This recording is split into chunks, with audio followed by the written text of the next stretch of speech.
41 दिन चलेगा चुनाव। पांचवें और छठे चरण में सबसे ज्यादा 14 सीटों पर मतदान किया जाएगा। वाराणसी में 1 जून को मतदान। आचार संहिता के बाद 22 कार्यों पर पूर्ण प्रतिबंध। 50,000 रुपए से ज्यादा का कैश लेकर नहीं चल सकेंगे। गाड़ियों से हटाने लगे पार्टियों के झंडे। चुनाव की घोषणा के साथ ही पुख्ता कानून व्यवस्था में जुटी पुलिस। बूथों पर रहेगी कड़ी सुरक्षा व्यवस्था।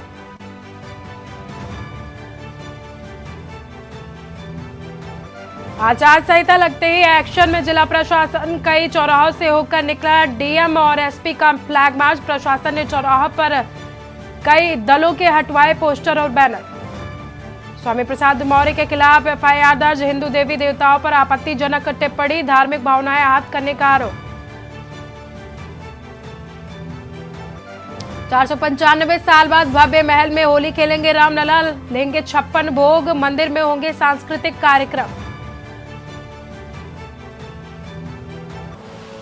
आप देख रहे हैं के न्यूज, खबरों का सारथी। नमस्कार, मैं हूं आपके साथ सोनम सिंह और आप देख रहे हैं के न्यूज। वक्त हो गया है खबर उत्तर प्रदेश का। रुख करते हैं खबरों का। राजधानी लखनऊ से खबर आपको बता दें, चुनाव की घोषणा के बाद अलर्ट मोड पर पुलिस प्रशासन दिखाई दे रहा है।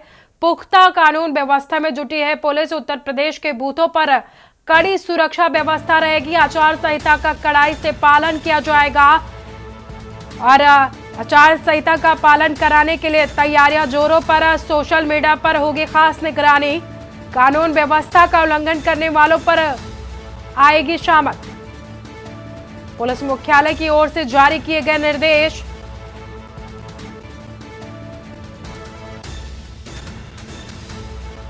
आचार संहिता का कड़ाई से पालन कराने के निर्देश। सोशल मीडिया पर रखी जाएगी खास निगरानी। कानून व्यवस्था का उल्लंघन करने वालों की आएगी शामत।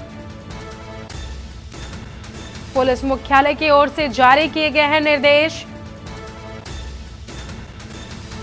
चुनाव आयोग की तरफ से चुनाव की घोषणा के बाद अलर्ट मोड पर राजधानी लखनऊ में पुलिस। पुख्ता कानून व्यवस्था में जुटी है पुलिस। उत्तर प्रदेश के बूथों पर रहेगी कड़ी सुरक्षा व्यवस्था।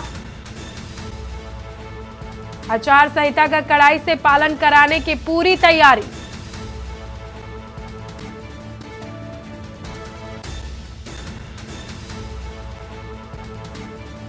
सोशल मीडिया पर पुलिस प्रशासन की तरफ से खास निगरानी रखी जाएगी। कानून व्यवस्था का उल्लंघन करने वालों की शामत आएगी। पुलिस मुख्यालय की तरफ से जारी किए गए हैं निर्देश।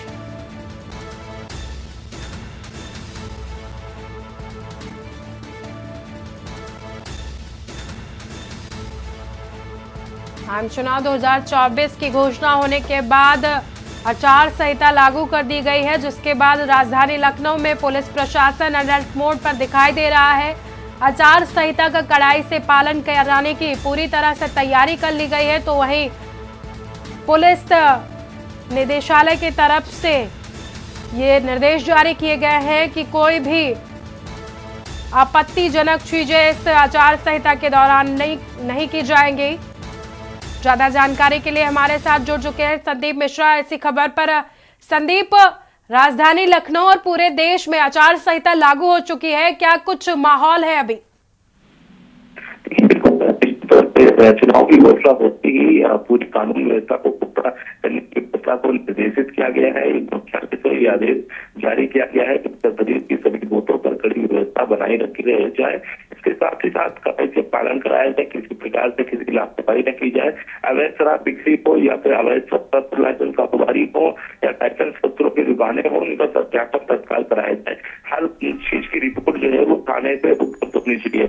उसको लेकर के पूरी कड़ाई से पालन कराने के निर्देश दिए गए। इसके साथ ही साथ सोशल मीडिया पर फैलाने वालों पर भी कार्रवाई करने के निर्देश दिए गए हैं। कानून व्यवस्था का उल्लंघन करने वालों के खिलाफ कड़ी कार्रवाई करने के निर्देशित किया गया है कि किसी प्रकार से अगर कोई विवाद होता है तो उसकी जिम्मेदारी फिर थानाध्यक्ष की होगी, उसको पालन कड़ाई से कराया जाए, इसको लेकर के निर्देश जारी किए गए। इसके साथ ही साथ जहाँ कहीं भी अगर होल्डिंग लगी है या वो पुरानी होल्डिंग लगी, उनको उतार करके किनारे किया जाए, या तो फिर दीवारों पर अगर किसी ने रंगाई पुताई करा करके अपना चिन्ह दर्शाया है और कहीं ना कहीं चुनाव नियम का पालन की नहीं किया है तो निश्चित तौर पर उस पर कार्रवाई करने के निर्देश दिया गया है। इसके साथ ही साथ में अगर बात करें तो सुरक्षा व्यवस्था बहुत महत्वपूर्ण होती है, उसको लेकर के रोडों पर अधिकारियों को खड़े करने के निर्देश जारी किए गए हैं कि सभी अधिकारी रात में पेट्रोलिंग करेंगे और इसके साथ ही साथ में देखेंगे कि कहाँ पर अतिरिक्त भीड़ है, ज्यादा अतिरिक्त भीड़ होने पर वहां के लोगों को हटाया संदीप, जाए। तमाम पार्टियां जो राजनीतिक पार्टियां हैं वो बैनर पोस्टर छपवाती है चुनावी कैंपेन के लिए, तो क्या अब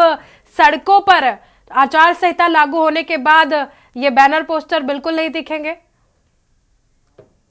जिस तरीके से कल जैसे ही चुनाव आचार संहिता लागू होती है और आचार संहिता शुरू होने के बाद से तत्काल में जो है राजधानी लखनऊ की जगह जगह पे जो बड़े बड़े होल्डिंग बैनर पोस्टर लगाए गए थे उनको तत्काल प्रभाव से हटाया गया। इसकी वजह साफ थी कि जिस तरीके से चुनाव आयोग निर्देश थे उस निर्देश का पालन कराने के लिए कहा गया है। अधिकारी तत्काल में सड़कों पर उतर आए थे कि कहीं न कहीं जो चुनाव आचार संहिता लागू होती है का अधिकारी जो है मौके पर जाकर के उन सारी चीजों का निरीक्षण करते हैं जो अवैध तरीके से लगाई गई हो या सड़कों पर बहुत से लोग हैं जो अपने नाम का बैनर का पोस्टर जो है पुतवा देते हैं, उसको मिटाने का भी निर्देश है। तो कहीं न कहीं ऐसे अधिकारियों को सड़कों पर रहने के पेट्रोलिंग करने के भी निर्देश दिए गए हैं। साथ में कि चुनाव आचार संहिता जब तक लागू होगी इसका कड़ाई से पालन कराने का भी कहा गया है।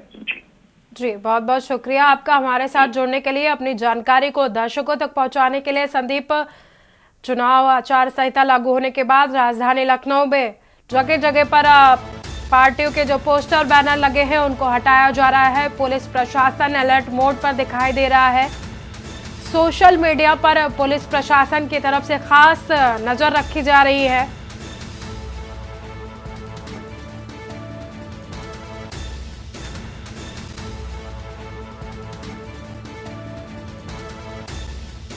पुलिस मुख्यालय की तरफ से निर्देश जारी किए गए हैं। चुनाव की घोषणा के बाद अलर्ट मोड पर पुलिस प्रशासन दिखाई दे रहा है। पुख्ता कानून व्यवस्था में जुटी हुई है पुलिस। उत्तर प्रदेश के बूथों पर कड़ी सुरक्षा व्यवस्था के लिए पूरी तैयारी कर ली गई है। आचार संहिता का कड़ाई से पालन कराने की भी तैयारी है।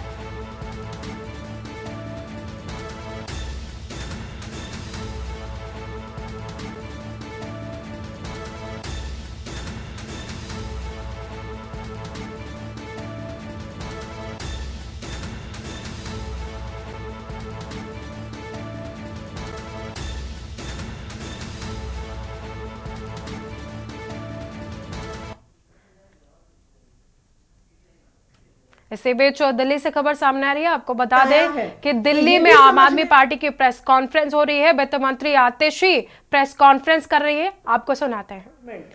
एक एक्सटॉर्शन रैकेट चला रहे थे कि पहले उनको भेजा जाता था, उनके समन भेजे जाते थे और फिर कहा जाता था कि अगर जैसे गुंडे जाके हफ्ता मांगते हैं वैसे ही उन कंपनी से इलेक्टोरल बॉन्ड के माध्यम से पैसे मांगे जाते थे। तो आज ये बिल्कुल साफ हो गया है कि ED, CBI, income tax department Modi ji के गुंडे हैं। वो सिर्फ मोदी जी के विरोधियों को खत्म करने के लिए इस्तेमाल किए जा रहे हैं। और अब मोदी जी चुनाव से पहले अरविंद केजरीवाल को अपनी इस ईडी के माध्यम से, अपने इस गुंडे के माध्यम से अरविंद केजरीवाल को गिरफ्तार करना चाहते हैं।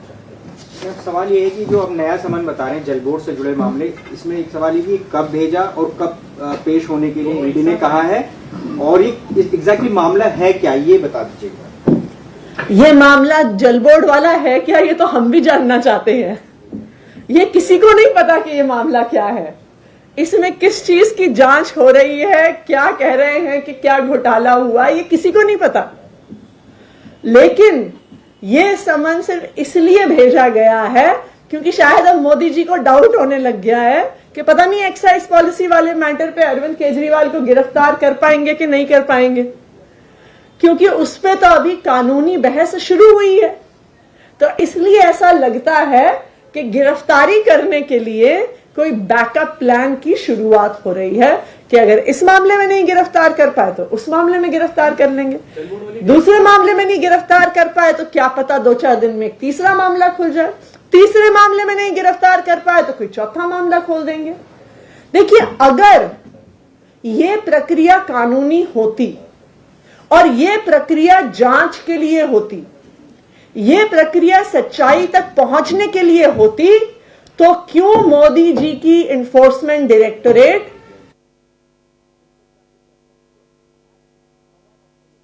जो ये कानूनी प्रक्रिया चल रही है, जो ये केस चल रहा है राउज एवेन्यू कोर्ट में, उसके कंक्लूजन का वेट क्यों नहीं कर सकती है?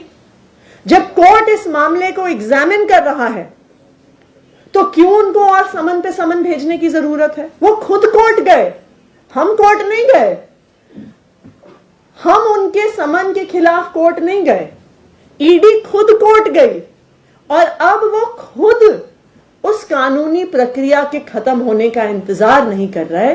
क्यों?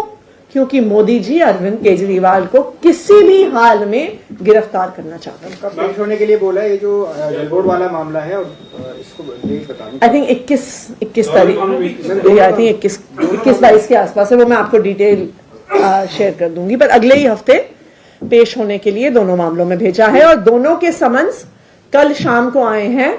चुनाव की घोषणा के मात्र 3 घंटे बाद ये समन अरविंद केजरीवाल जी को भेजे गए। मैम, एक सवाल है, आप लोग ये कह रहे हैं कि लोकसभा चुनाव की घोषणा हुई, अब गिरफ्तार करने की कोशिश है, लेकिन समन भेजने की प्रक्रिया नवंबर से चल रही है, पिछले साल से चल रही है। तब कह रहे थे आप लोग की विधानसभा चुनाव में प्रचार नहीं करने देना चाहते हैं, इसलिए गिरफ्तार करना चाहते हैं। अब लोकसभा का हवाला दिया जा रहा है।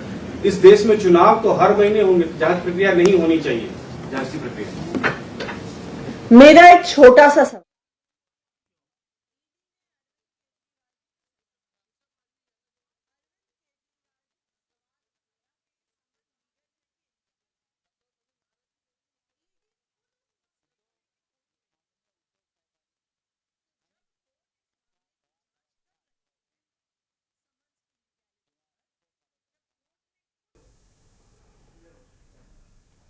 अखिलेश का कन्नौज से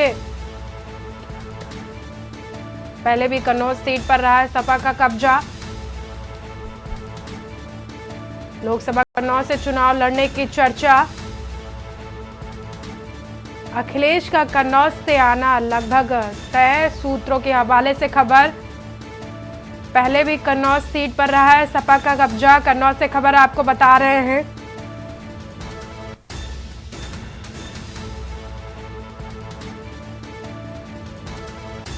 कानपुर देहात से खबर आपको बता रहे हैं। अखिलेश यादव का चुनावी मैदान में आना तय माना जा रहा है। लोकसभा कन्नौज से चुनाव लड़ सकते हैं।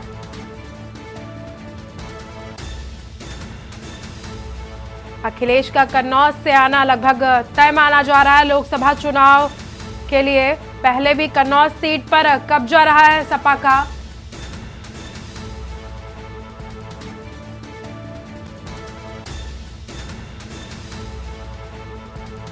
अखिलेश यादव का कन्नौज से चुनाव लड़ना तय माना जा रहा है। सूत्रों के हवाले से खबर आपको बता रहे हैं। पहले भी कन्नौज सीट पर सपा अध्यक्ष और समाजवादी पार्टी का कब्जा रहा है।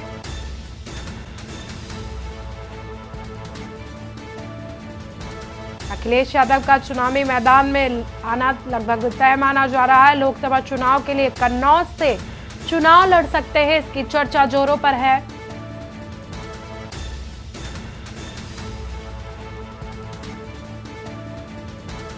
पहले भी कन्नौज सीट पर रहा है सपा का कब्जा।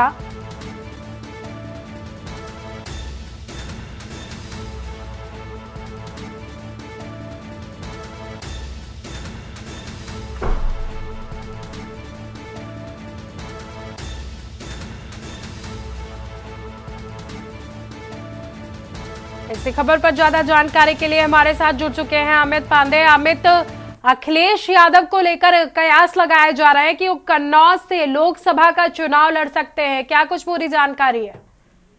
देखिए, बिल्कुल आपको बताना चाहूंगा सोनम, जैसा कि कन्नौज लोकसभा की अगर हम बात करें तो कन्नौज लोकसभा की जो अभी तक की अटकलें हैं वो निकलकर सामने आ रही हैं। जैसा कि भारतीय जनता पार्टी से वर्तमान में सांसद पाठक को बीजेपी है, तो वहीं बसपा की अगर हम बात करें तो बसपा से अकील अहमद पट्टा को चुनावी मैदान में उतारा है। अभी तक समाजवादी पार्टी की जो बात सामने आ रही थी अखिलेश यादव की, वो खुलकर सामने आ गई है। अखिलेश यादव स्वयं कन्नौज लोकसभा से चुनाव लड़ने की तैयारी कर रहे हैं। कुछ दिन पहले भी वो रसूलाबाद जब आए थे तब भी उन्होंने यही बात रखी थी। अब जो भी अखिलेश यादव की चुनाव लड़ने की कवायदें अभी तक यहाँ कन्नौज लोकसभा में जो सुर्खियां चल रही थी वो लगभग एकदम तय माना जा रहा है, क्योंकि धर्मेंद्र यादव और अखिलेश यादव के बीच में जो बातें चल रही थी वो साफ हो गई हैं। आजमगढ़ से धर्मेंद्र यादव को चुनावी मैदान में उतार दिया है, तो कहीं ना कहीं अब अखिलेश यादव का कन्नौज लोकसभा से चुनाव लड़ना बिल्कुल तय हो चुका है। जी सोनम। अमित, जिस तरह से देखा जा रहा है कि जैसे चुनाव की घोषणा हुई, आचार संहिता लागू हुई, उसके बाद यह खबर निकलकर सामने आ रही है, तो क्या वहां पर बीजेपी और समाजवादी पार्टी में जो टक्कर है वो कड़ी देखने को मिलेगी? क्या कुछ माहौल बन रहा है वहां पर? देखिए, बिल्कुल अगर हम बात करें वर्तमान सांसद सुब्रत पाठक की, तो वो कहीं ना कहीं कन्नौज लोकसभा की जो 5 विधानसभाएं हैं उनमें काफी जुड़ाव देखने को मिल रहा है, लगाव देखने को मिल रहा है। सुब्रत पाठक लगातार 5 वर्षों में काफी कुछ काम किए हैं सभी विधानसभाओं में, तो जमीनी स्तर पे अगर बात की जाए तो कहीं ना कहीं सुब्रत पाठक भी मजबूत नजर आ रहे हैं। लेकिन दूसरी तरफ अब अखिलेश यादव भी कन्नौज लोकसभा में उतर रहे हैं, तो लोगों में जो चर्चाएं हैं वो विषय उसका बना हुआ है, चर्चा का विषय बना हुआ है। एक तरफ अखिलेश यादव स्वयं चुनाव लड़ रहे हैं कन्नौज लोकसभा से, और दूसरी तरफ अगर हम बात करें लोकसभा कन्नौज की, तो पहले भी समाजवादी पार्टी से मुलायम सिंह यादव यहाँ पर सांसद रहे हैं। अखिलेश यादव की पत्नी डिंपल यादव यहाँ से सांसद रही हैं। तो कहीं ना कहीं ये जो चर्चा का विषय बना हुआ है कि इस बार अखिलेश यादव स्वयं कन्नौज लोकसभा से चुनाव लड़ेंगे, और इधर भारतीय जनता पार्टी के जो प्रत्याशी है सुब्रत पाठक, वो वर्तमान में सांसद भी रहे हैं, वो भी चुनाव लड़ रहे हैं, तो ये चर्चा का विषय बना हुआ है। जी सोना। अमित, अगर अखिलेश यादव कन्नौज से चुनावी मैदान में उतरते हैं तो वहां पर सुब्रत पाठक और इनके बीच काफी अहम माना जाएगा चुनाव को। बिल्कुल, देखिए बात अगर जैसा कि हमने अभी कुछ देर पहले ही बताया कि सुब्रत पाठक की अगर हम बात करें तो वो कन्नौज से बिलोंग करते हैं, और कन्नौज लोकसभा की जो लोकल की जनता है उनसे काफी टच में है। लेकिन बात जब राष्ट्रीय स्तर पे आ जाती है तो समाजवादी पार्टी के राष्ट्रीय नेता है अखिलेश यादव, और वो कन्नौज लोकसभा से चुनाव लड़ रहे हैं। तो ये एक चर्चा का विषय जरूर बना हुआ है कि अखिलेश यादव स्वयं यहाँ पर चुनाव लड़ने आ रहे हैं, तो जनता उत्साहित है। बिल्कुल इस खबर को लेकर जनता यहाँ कन्नौज लोकसभा की जो जनता है वो उत्साहित है कि अखिलेश यादव स्वयं चुनाव लड़ने आ रहे हैं। अभी जो अटकलें थी, जो बातें चल रही थी, वो बिल्कुल साफ हो गई हैं, और जैसा कि लोकल न्यूज पेपर और इनमें भी ये साफ कर दिया गया है कि अखिलेश यादव लड़ने आ रहे हैं चुनाव, तो कहीं ना कहीं बड़ा रोमांचक होने वाला है। जी अमित, बिल्कुल लोकसभा चुनाव के लिए कन्नौज से अखिलेश यादव के चुनाव लड़ने की जो चर्चाएं हैं वो तेज हो गई हैं। बहुत बहुत शुक्रिया आपका हमारे साथ जुड़ने के लिए, अपनी जानकारी को दर्शकों तक पहुंचाने के लिए।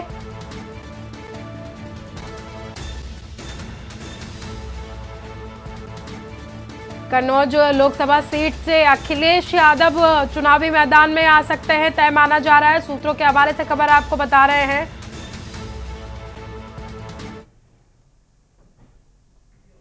फिलहाल रुकते हैं एक छोटे से ब्रेक के लिए। आप देख रहे हैं के न्यूज, खबरों का सारथी। LIC लाया है जीवन उत्सव, जो जीवन भर के लिए दे 10% बीमा राशि के साथ जीवन बीमा। आज ही LICindia.in पर जाएं। नियम और शर्तें लागू। आप देख रहे हैं के न्यूज, खबरों का सारथी। ब्रेक के बाद स्वागत है आपका, और रुक कर लेते हैं खबरों का। राजधानी लखनऊ से खबर है, जहां पर आशियाना में फुटपाथ बनाने में बड़ी लापरवाही सामने आई। लापरवाह सहायक अभियंता और अवर अभियंता पर गाज गिरी है। पुरानी टाइल्स इस्तेमाल करने पर गिरी है गाज। फुटपाथ बनाने में लापरवाही पर PWD की कार्रवाई।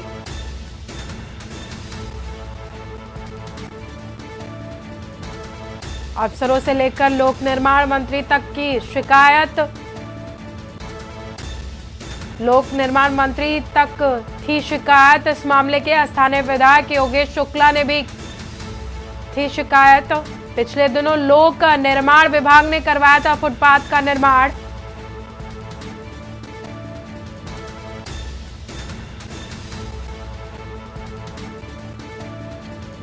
इसी खबर पर ज्यादा जानकारी के लिए हमारे साथ जुड़ चुके हैं लखनऊ से संदीप मिश्रा। संदीप, लोक निर्माण विभाग की तरफ से फुटपाथ का निर्माण कराया गया था जिसकी शिकायत की गई थी। अब जो अधिकारी थे इसमें शामिल, उन पर कार्रवाई की गई है, क्या कुछ पूरी जानकारी है?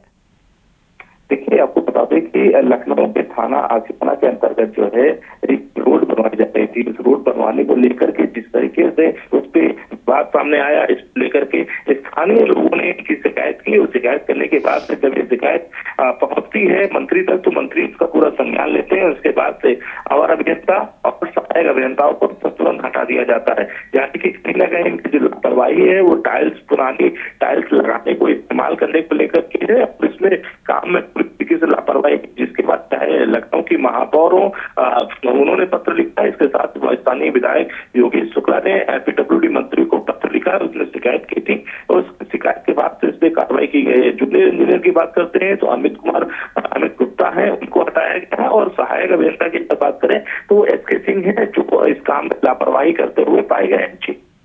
बहुत बहुत शुक्रिया आपका हमारे साथ जुड़ने के लिए, अपनी जानकारी को दर्शकों तक पहुंचाने के लिए। अफसरों से लेकर लोग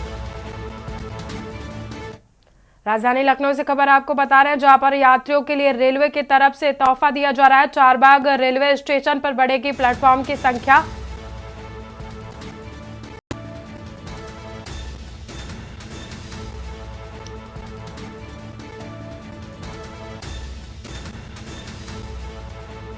चारबाग रेलवे स्टेशन पर बढ़ेगी प्लेटफॉर्म की संख्या। चारबाग रेलवे स्टेशन पर अब 9 के बजाय 11 प्लेटफॉर्म। पुराने माल गोदाम की जगह प्लेटफॉर्म का निर्माण शुरू। 2 नए आइलैंड प्लेटफॉर्म का निर्माण शुरू किया गया है।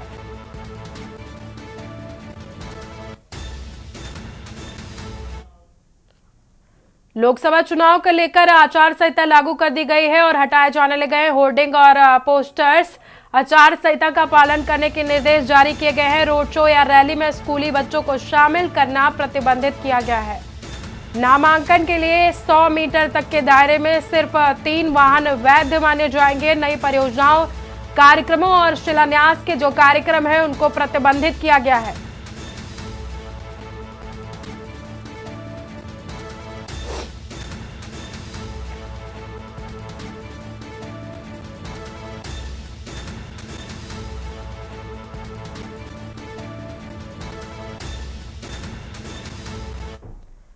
सीतापुर हाईवे पर सड़क हादसा हुआ है। प्राइवेट बस और ट्रैक्टर ट्राली की आमने सामने से भिड़ंत हुई है। सड़क हादसे में ट्रैक्टर ट्राली के परखच्चे उड़ गया है।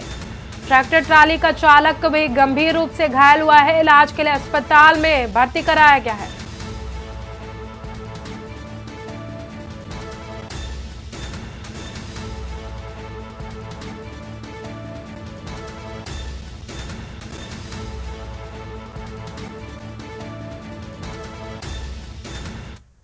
हमीरपुर से खबर आपको बता रहे हैं जहां पर मामूली विवाद में युवकों ने ट्रैक्टर चालक को जमकर पीटा है। चालक को पीटने के बाद बाइक पर बैठा ले गए युवक। मारपीट का वीडियो सोशल मीडिया पर वायरल हो रहा है। राट कोतवाली के 12 खंबा चौराहे का मामला बताया जा रहा है।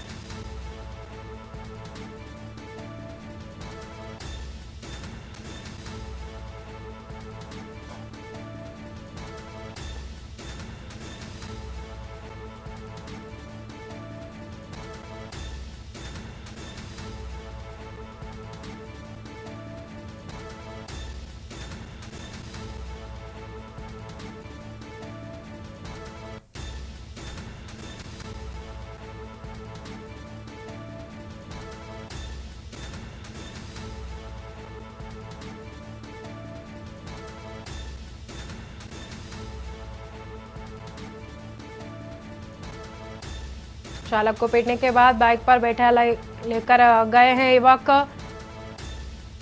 मारपीट का वीडियो सोशल मीडिया पर वायरल। राट कोतवाली के 12 खंबा चौराहे का ये मामला बताया जा रहा है।